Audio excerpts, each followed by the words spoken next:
Muy buenos días, tengan todos ustedes y gracias por su asistencia. Bueno, en principio me gustaría informarles que en esta gestión, pues mi persona se ha adjuntado al trabajo que van desarrollando el profesor Machicao y el profesor Raúl Borda en el área de topología y teoría de grafos, ¿no? Entonces, un poco me gustaría describir de manera muy general lo que pretendo desarrollar, ¿no?, a lo largo de este tiempo que continúa. Bien, en principio la idea es considerar espacios finitos, ¿no? De hecho, cualquier conjunto que tomemos vamos a siempre entender que es así, que es finito.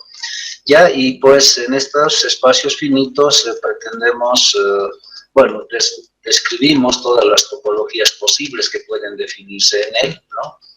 Y bueno, una pregunta inmediata es, ¿no? La pregunta es, ¿cuántas topologías serán posibles, ¿no?, definirse en un conjunto finito? Bien, hasta el momento es una pregunta abierta, no tiene una respuesta por el momento, ¿no? Pero la idea un poco general es, si bien no podemos contar tal cual sabemos hacer, ¿no?, las topologías definidas en un conjunto finito, podríamos trasladar la pregunta, ¿no?, a otras estructuras. Eso es decir, en principio podemos, por ejemplo, ¿no?, asociar una topología al número de topologías definidas en un espacio finito, ¿no?, un retículo, y pues contar topologías va a ser contar subretículos, ¿no? Luego, a partir de un retículo podemos asociarle un digrafo, un grafo, ¿no? Al final, pues, contar topologías se va a reducir a contar, ¿no?, vértices independientes, ¿no? Y bueno, la otra pregunta muy natural es, ¿no?, ¿cuál es la utilidad, ¿no?, de contar estos espacios, la cantidad de espacios topológicos que pueda definirse en conjuntos finitos, ¿no? Bien, pues para ello simplemente un poco remontarnos a los últimos 40 años, ¿no? Justamente en este último tiempo ha tenido bastante interés, ha despertado el interés por el estudio de este tipo de topologías, esencialmente por la aplicación que tiene, ¿no?, en aspectos tecnológicos, por ejemplo, el desarrollo de imágenes, ¿no? Entonces, a partir de eso, pues se empieza a trabajar. De hecho, hay muchos artículos, ¿no?, con resultados bastante novedosos. Por ejemplo, se encuentran cotas asintóticas para la cantidad de retículos que se puedan definir, ¿no?, en un espacio, cuya prueba se basa en el concepto de filtro, que lo ha trabajado precisamente el profesor Borda, ¿no? También indicarles que, pues, el trabajo que está haciendo el profesor Borda, ¿no?, en topologías de Alexandrov, ¿no?, pues, las topologías sobre espacios finitos son de manera particular topologías de Alexandrov, ¿no? Bien, entonces, con esa pequeña aclaración podemos empezar.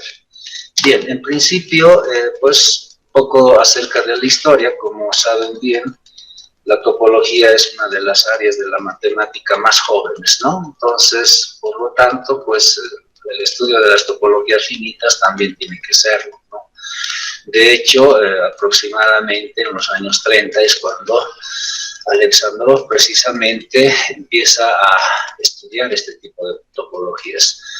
Bueno, la idea es, en principio, ¿no?, ver, ¿no?, contar topologías, la cantidad de topologías, pero, ¿no?, más o menos en los 36 aproximadamente, Alexandrov y Tucker, ¿no?, de manera independiente cada uno de ellos, ven una relación bastante estrecha entre las topologías y los preórdenes, ¿no?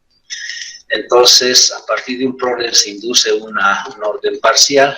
Entonces, Contar topologías es lo mismo que contar preórdenes u órdenes, ¿no? Bien, entonces, ahí empezamos ya a tener algunos resultados, ¿no? Y pues estos espacios topológicos finitos, van a ser, en espacios finitos, van a ser el centro de atención de nuestro trabajo. Bueno, cuando mencionamos, ¿no?, las topologías de Alexandrov, pues una topología de Alexandrov es simplemente, ¿no?, aquella en donde la intersección arbitraria, ¿no?, de abiertos es también un abierto, ¿no? Si añadimos esa condición, pues tenemos las topologías que las llamamos las topologías de Alexandrov, ¿no? Entonces, en el caso finito, como les mencionaba, en particular, este es una topología, ¿no?, de Alexandrov. Bien, pues un poquito quizás haciendo mención siempre a la historia, ¿no? De hecho, la relación de las topologías con los preórdenes, por ejemplo, ¿no?, ha hecho que se pueda establecer una topología generada a partir de filtros, ¿no? Y a esta la han llamado la topología AT, ¿no?, haciendo mención a Alexandrov y Tucker precisamente, ¿no? Bien, el contar, ¿no?, la cardinalidad de los espacios topológicos que se pueden definir en un espacio finito, ¿no?, pues conlleva precisamente un par de preguntas, ¿no? Entonces la pregunta es, ¿cuánto vale?, ¿no?, y cuál es el interés en calcular estos valores, ¿no? Bien, en cuanto a lo primero, les decía, pues se ha empezado a hacer un trabajo al respecto, ¿no?, tratar de determinar alguna fórmula, ¿no?, exacta que nos permita determinar la cantidad de topologías posibles que puede definirse en un espacio finito, ¿no? Hasta el momento no tenemos ninguna fórmula, ¿no?, ni relación recursiva al respecto, ¿no? Y precisamente este es un problema de conteo abierto, ¿no? Entonces, el crecimiento de la cardinalidad de Tn, de hecho, es asintótico a 2n al cuadrado sobre 4, que se lo prueba, ¿no? De hecho. El interés, decíamos, más el aspecto tecnológico, la aplicación en lo tecnológico, ¿no? Para poder describir la cardinalidad de Tn, bueno, se han desarrollado diferentes algoritmos que han intentado justamente hacer un conteo de esto, ¿no? Por ejemplo, en el 2005 aproximadamente se desarrolló un algoritmo que contaba más de 90.000 topologías por segundo. Entonces, imagínense, eso nos da una idea de cómo crece, ¿no?, la cantidad a medida que se hace grande. Bueno, dado la limitación, ¿no?, en la parte tecnológica, pues hasta el momento se ha podido calcular Tn para n igual a 18, ¿no?, que es un número bastante grande, de hecho es un número con 36 dígitos, ¿no? Pero el hecho de contar las topologías que se puedan definir en X finito, ¿no?, pues no solamente podríamos ver aquello, sino también podríamos pasar a hacer un conteo, ¿no?, de ciertas características de los espacios topológicos. Por ejemplo, las topologías que puedan satisfacer el axioma de separación T sub 0, podríamos contar las clases de homomorfismos, podríamos contar a los espacios conexos, en fin, ¿no?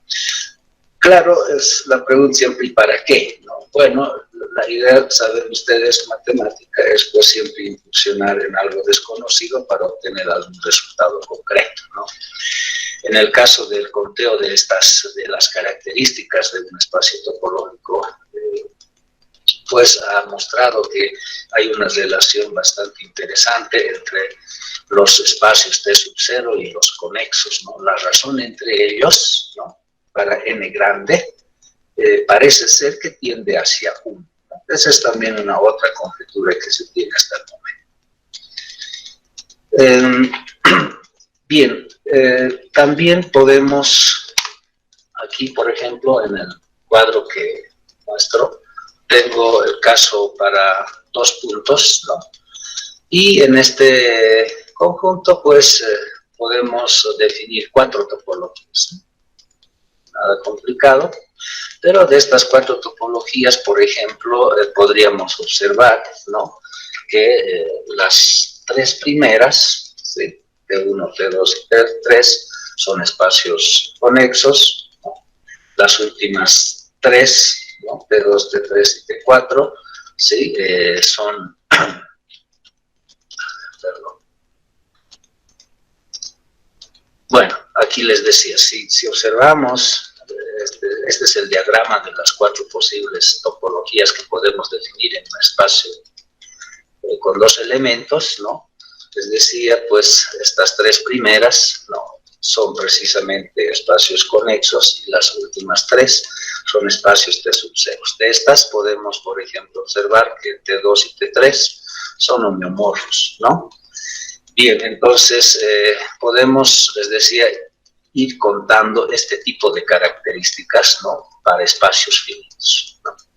Ahora, además, si agarramos el conjunto de todas estas topologías, 4 en este caso, pues estas de manera muy natural las podemos ordenar, ¿no?, a través de la relación de la inducción, ¿de acuerdo?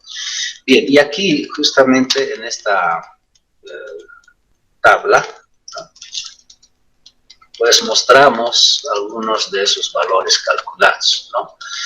Aquí, por ejemplo, estamos poniendo el número de topologías y la cantidad de espacios neomorfos. En el anterior ejemplo veíamos que había 3 exactamente, ¿no?, porque todos 3 eran neomorfos, ¿no? Entonces, aquí haciendo, bueno, podemos de hecho calcular estas topologías para estos valores, aunque el trabajo es realmente duro, ¿no? Solamente para 3 tenemos 29 topologías posibles, ¿no? Y fíjense, para 7 el número bastante grande. Les decía, por ejemplo, que hasta el momento se tenía ya calculado para N18, ¿no? Es lo último que se tiene. Y el número es monstruosamente grande, ¿no? Es un número con 36 dígitos, ¿ya?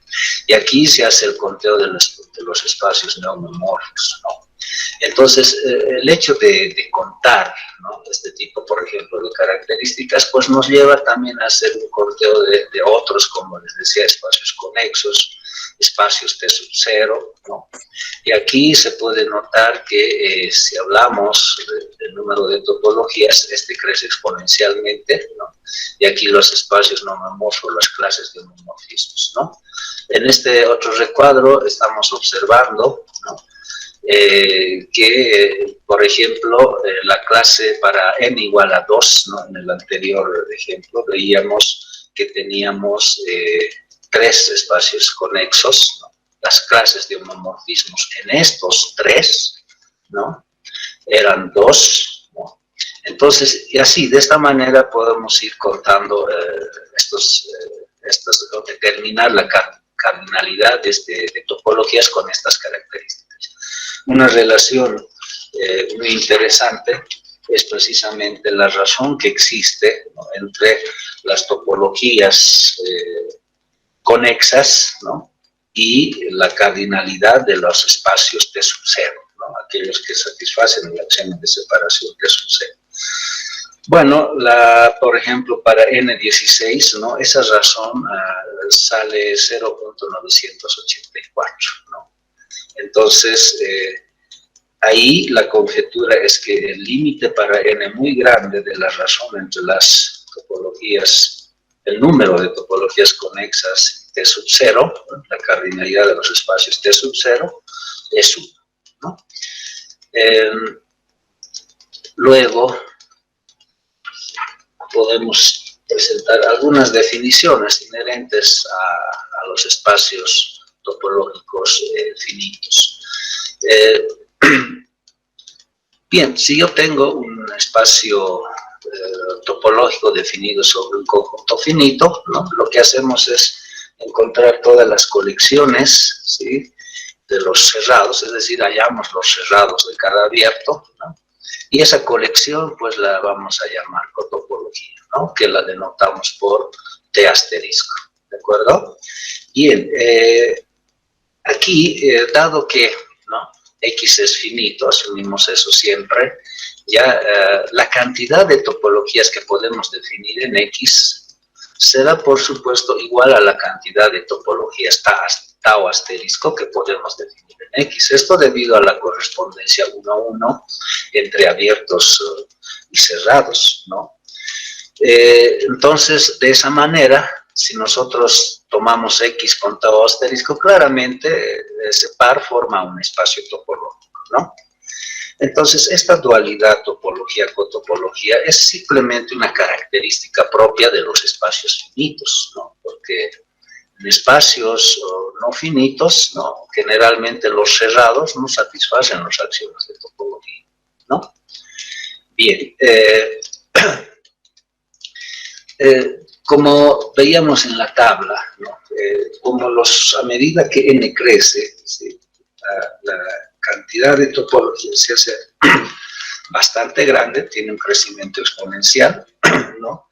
Entonces es bastante deseable poder describir estos conjuntos en términos de conjuntos mucho más pequeños. Entonces ahí la necesidad de hablar de una base, ¿no? En nuestro caso, necesitamos definir una base irreducible, ¿no? Porque la idea de la base irreducible es precisamente, nos va a permitir en su momento, ¿no?, poderle asociar el grafo a partir de un retículo asociado a una topología, ¿no? Entonces, necesitamos determinar una base irreducible para una topología. Bien, una base irreducible es simplemente, ¿no?, una base en principio, ¿sí? Y segundo, ninguno de sus elementos debería ser posible expresarse como unión de otros elementos de la base, ¿no? Entonces, hallar esta base irreducible, de hecho, no es nada complicado, como enseguida uno de los teoremas va a permitir afirmar aquello, ¿no? También necesitamos definir estos elementos, que los vamos a llamar los abiertos básicos, ¿no? Por ejemplo, B sub P es simplemente la colección de todos los abiertos que contienen a P, ¿no? Este en realidad es, de hecho, el abierto más chiquito, ¿no?, que contiene a P, ¿de acuerdo?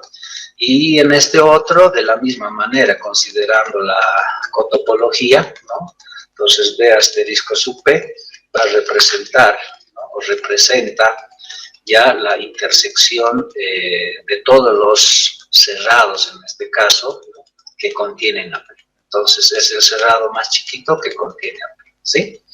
Bien, entonces estos son los elementos básicos para la topología y cotopología, ¿sí?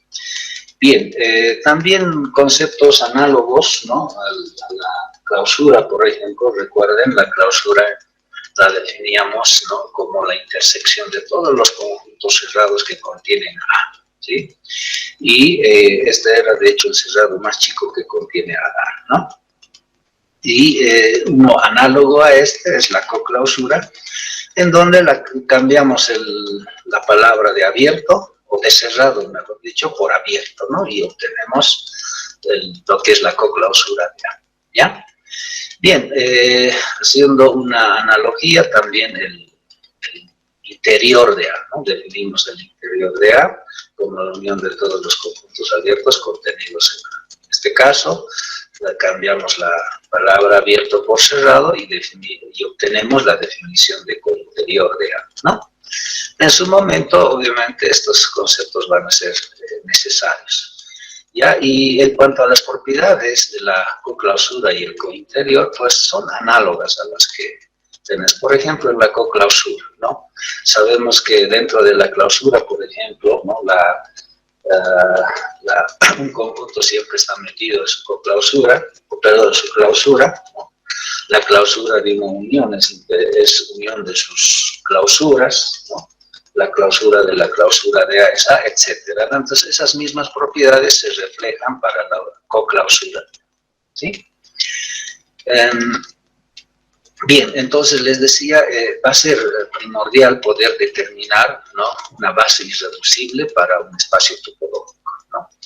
Entonces, si nosotros, ¿no?, como dice el teorema, si nosotros tomamos un espacio topológico, ¿ya?, y formamos una colección de todos los elementos básicos o abiertos básicos, ¿ya?, esta colección pues representa una base irreducible para la topología, ¿no? Entonces aquí el problema de encontrar una base irreducible pues es bastante simple, ¿no? Lo que hacemos es simplemente, dado que X es finito, ¿no?, encontrar los abiertos básicos para cada uno de los elementos de X, ¿no? Una vez que se encuentre aquello, pues coleccionamos estos abiertos que van a representar una base irreducible para esta topología, ¿sí? Bien, entonces, pues para mostrar que esto efectivamente representa una base irreducible, podemos mostrar que efectivamente así es, ¿no? Entonces, lo primero, de acuerdo a la definición, es mostrar que esta colección representa una base, ¿no? Y segundo, que es irreducible, ¿no? Entonces, para mostrar que esa colección es una base, lo que tendría que hacer es mostrar, ¿no?, que cualquier abierto que tomemos de la topología, ¿no?, debería ser posible representarse como unión de los elementos de esta colección, ¿sí? De esta colección B, que la estamos llamando, ¿no? Entonces, eso es bastante sencillo porque dado un abierto, tomamos un punto en el abierto, ¿no? Entonces, si P está en este abierto O, por supuesto, B sub P, es decir, el abierto básico que contiene a P tiene que estar metido aquí, porque es el más chiquito, ¿no?, que contiene a P, ¿sí? Entonces, si B sub P es la intersección de todos los abiertos que contienen a P, entonces es suficiente tomar este abierto como la unión de todos esos abiertos básicos, ¿no? Entonces, de esa manera estamos mostrando que efectivamente esta colección representa una base, ¿sí? Bien, la otra parte de manera similar, no hay que mostrar que es irreducible. Entonces, mostrar que es irreducible significa mostrar que ningún elemento de esta base, ¿no?, se puede representar, ¿sí?, se puede representar como unión de los otros elementos de la colección, ¿no?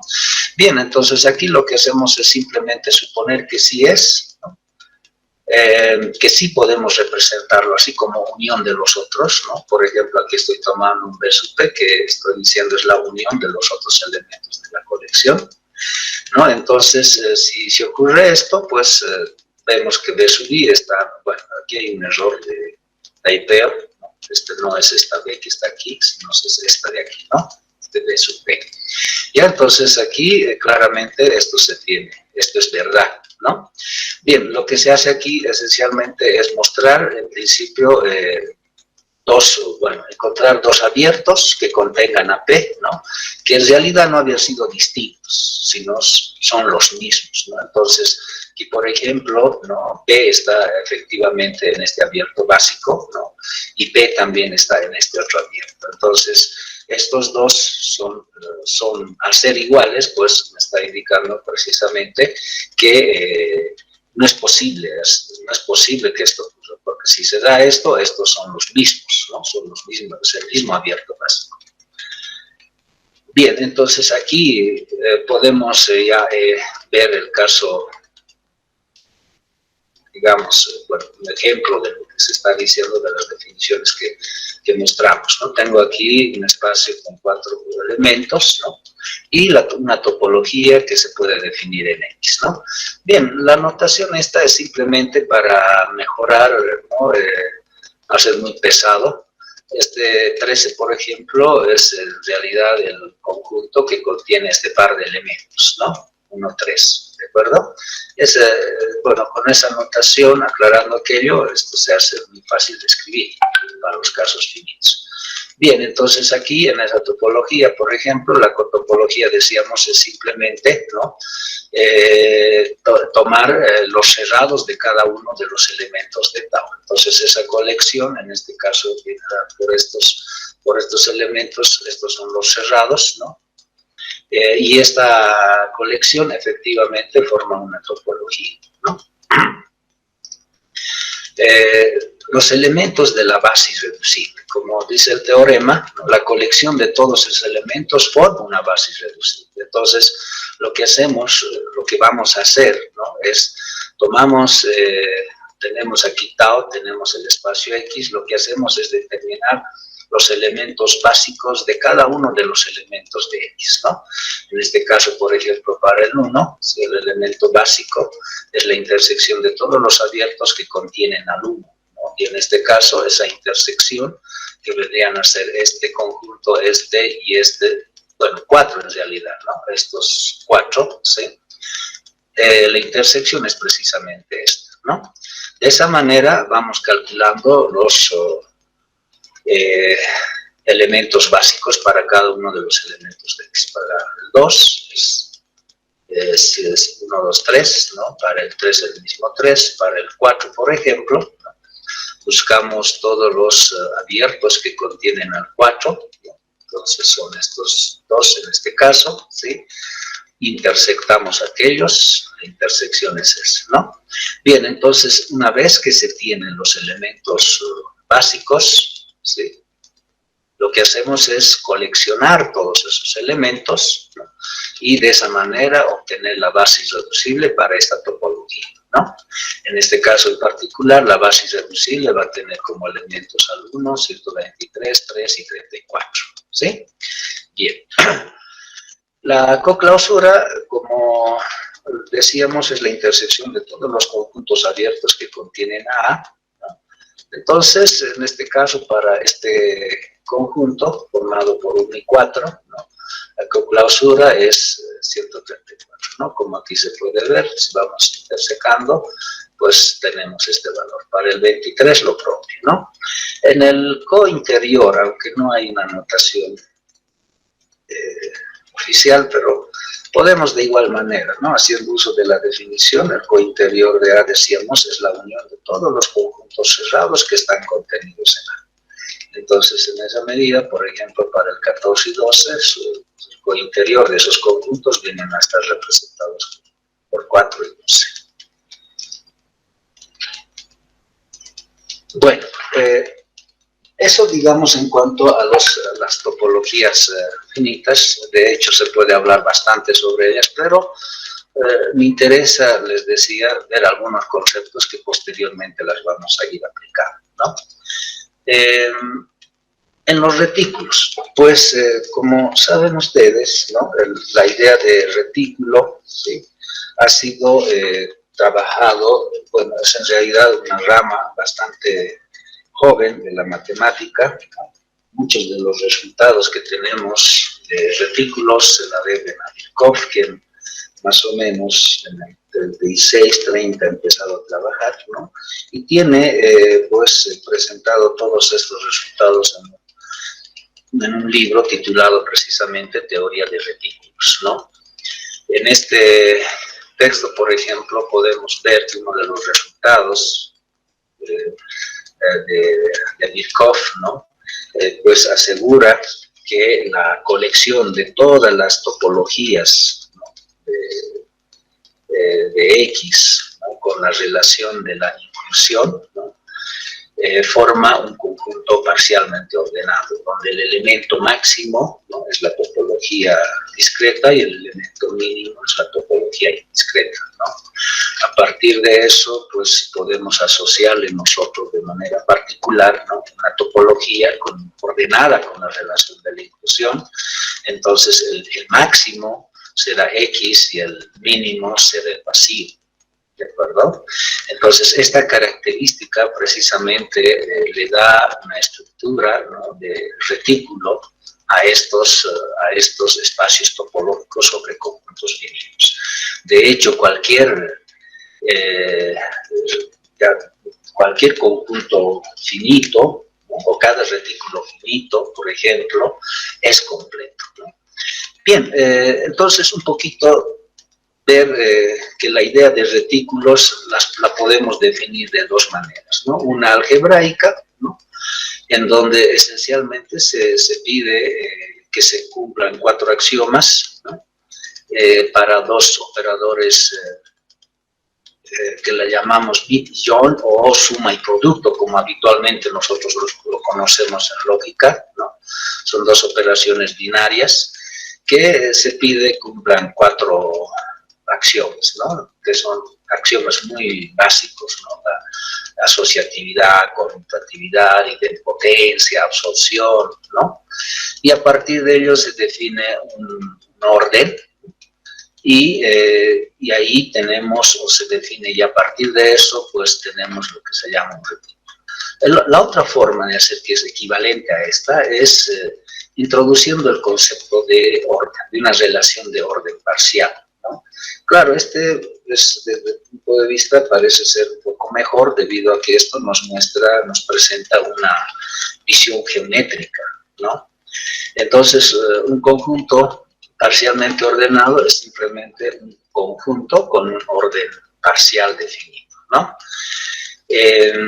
Ese orden parcial, recuerden, tiene que ser reflexiva, antisimétrica y transitiva, ¿no? Si además todos sus elementos son comparables, ¿no? Podría ocurrir eso, ¿no? Le llamamos orden total, ¿no? Bueno, en este caso, lo que me interesa, además, ¿no? Hablando de una cadena, si es que todos los elementos del conjunto son comparables, entonces vamos a decir que esta es una cadena, ¿no? Que el conjunto es una cadena. Claro, podemos ver, por ejemplo, R, N, Z nos forman una cadena con la relación de orden usual definidas en él, ¿no?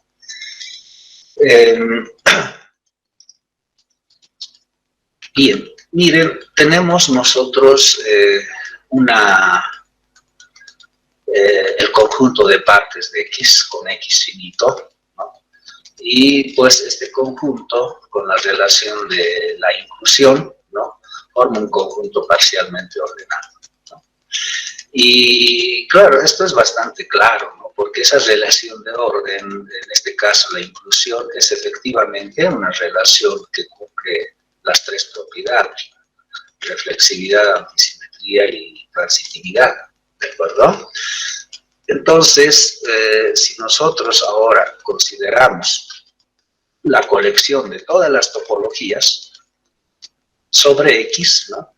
Efectivamente, pues va a ser, ¿no? Con la relación de la inclusión, va a formar también un conjunto parcialmente ordenado, ¿no? Por eso hace rato les indicaba que precisamente Birkhoff, ¿no? Mostró que eso se daba, y además que el máximo era la topología discreta y el mínimo la indiscreta, ¿no? Bien, entonces, si tenemos nosotros desde ahí el teorema, que es bastante sencillo de probar, ¿no? Podemos asociarle el teorema de nuestro interés, ¿no? Que en un espacio topológico podemos nosotros considerar relación de inclusión, ¿no? Que pues es una relación de orden parcial, ¿no? Lo que hace entonces que a un espacio topológico, ¿sí?, sea un conjunto parcialmente ordenado. Entonces, X con tau es un conjunto parcialmente ordenado, ¿no? Siendo un conjunto parcialmente ordenado, podemos además, ¿no?, ver que el elemento máximo va a ser X y el mínimo va a ser el vacío, ¿no? Entonces, cuando estamos hablando de órdenes en un conjunto X, pues está claro que también tenemos que hablar, ¿no?, por ejemplo, de los elementos distinguidos en el conjunto, ¿no? Entonces, es así que hablo del supremo, ínfimo, defino las cotas, etcétera, ¿no? Entonces, a partir de eso, ¿no?, pues defino, en este caso, a un retículo, ¿no?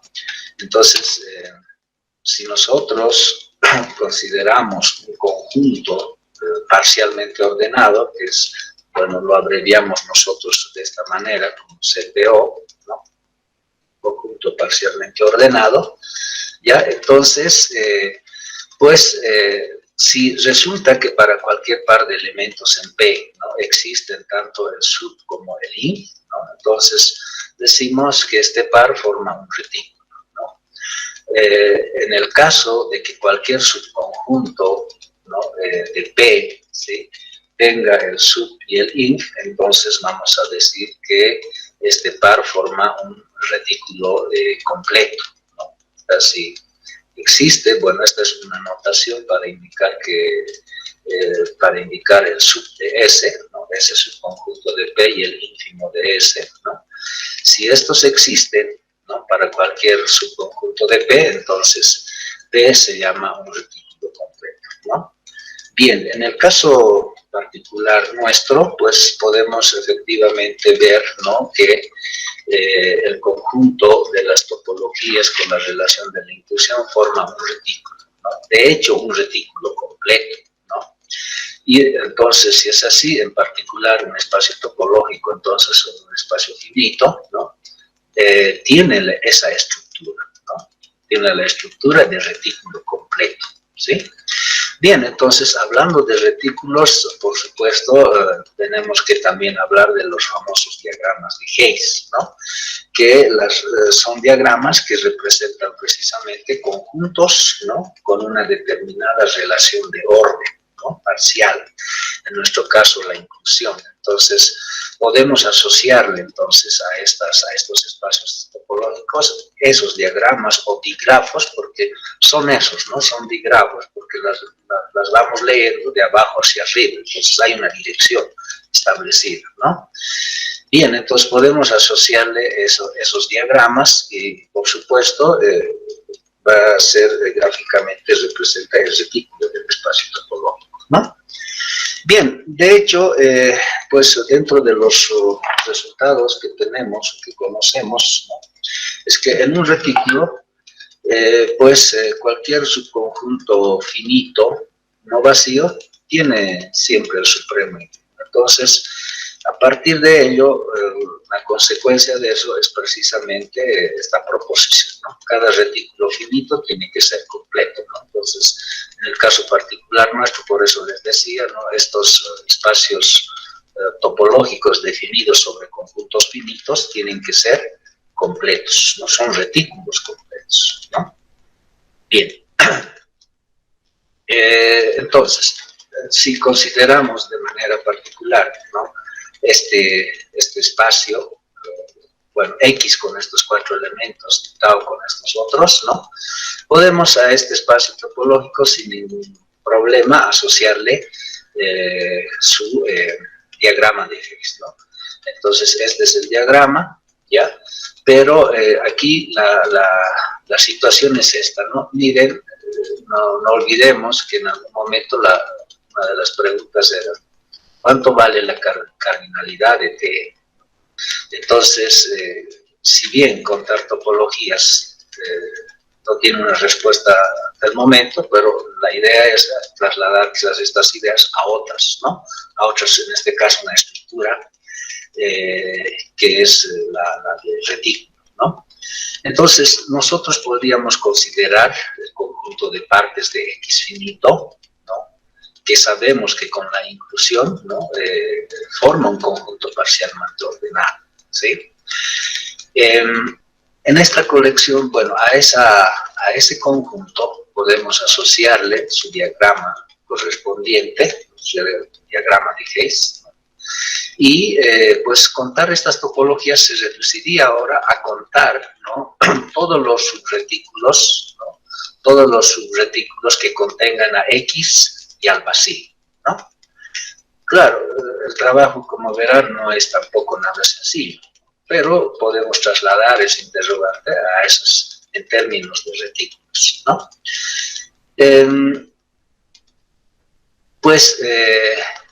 Si bien aquí no vamos a hacer ese trabajo, pero digamos es una alternativa, ¿no?, que poder determinar este numerito. Bien, les decía, cuando Birkhoff, ¿no?,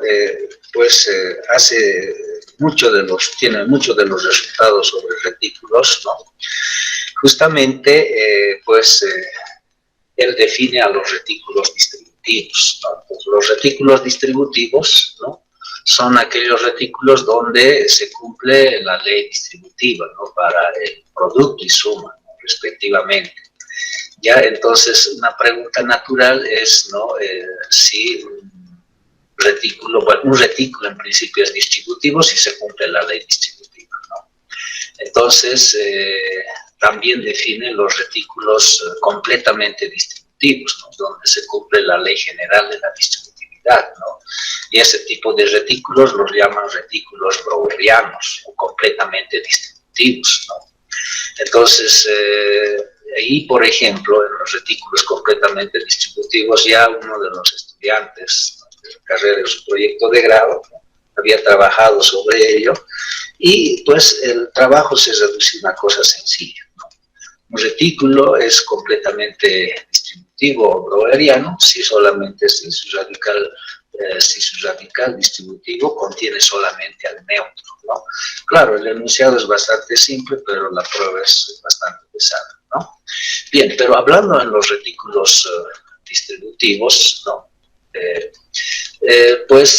Ver si un retículo es o no distributivo, ¿sí? Se limita simplemente a ir buscando, ¿no? Retículos que puedan ser isomorfos, ¿no? A uno de estos dos, ¿no? De hecho, para un conjunto parcialmente ordenado con estos diagramas de Hayes, ¿no? Se definen a estos como M1, contando simplemente los vértices del medio, ¿no? Por ejemplo, tiene 4 vértices en esta horizontal, las llamamos M4, ¿no? Contando estos retículos, el que tiene importancia es M3, ¿no? Y este otro que se le llama M5, ¿no? ¿Cuál es la importancia de estos dos en particular? Pues resulta que ninguna de las dos en principio son distributivos, ¿no? Por ejemplo, si vemos, por ejemplo, para N5, para este retículo, podemos observar justamente que la distributividad no se da, ¿no? Para ello calculamos esta expresión, ¿no? Donde, por ejemplo, si tomamos QOR, esto es para M3, ¿no? Es para M3, porque miren, el sub de QOR es 1, ¿no? Es para este diagrama, ¿ya? Y hay que cambiar esto, ¿no? Esto es M3. Bueno, les decía, este retículo y este no son distributivos, entonces, para ver aquello, pues vemos que este retículo, como ven aquí, tenemos el sub de QR, que es 1, y el ínfimo de P y 1 es precisamente P, ¿no? Y que es distinto al lado derecho, ¿no? Si calculamos cada uno de estos, tenemos que el ínfimo es 0, 0, ¿no? Lo que me da 0, que es distinto de P, ¿no? Por lo tanto, este retículo no es distributivo. De manera similar, se muestra que este otro tampoco es distributivo. Muy bien, entonces, si es así, nosotros podemos tomar un retículo, ¿no? Para ver si este retículo es distributivo o no.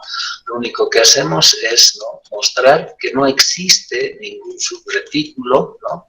Que pueda ser isomorfo a uno de estos dos, ¿no? O sea, un retículo es distributivo si solamente si no existe un retículo que sea isomorfo a M3 o N5, ¿no? Este es un resultado que también ya se ha trabajado por uno de los estudiantes, pero aquí la importancia de esto es que tenemos una propiedad análoga para grafos completos, ¿no? Entonces, en su momento vamos a hacer la analogía y el trabajo correspondiente. Bien, entonces, eso es precisamente lo que tenemos aquí, ¿no? Un retículo es distributivo si solamente si no contiene algún subretículo isomorfo a N3 o N5. Está claro que estos subretículos están con el orden inducido, ¿no? Del retículo, ¿sí? Entonces, en este caso en particular, si yo tomo el retículo de arriba, ¿no? Puedo considerar este subretículo que está marcado, que es precisamente el retículo anterior, ¿no? N5 que le hemos llamado. Entonces, al contener este retículo a N5, o un subretículo isomorfo n sub 5, ¿no? Entonces, de hecho, el retículo no es completo, ¿no?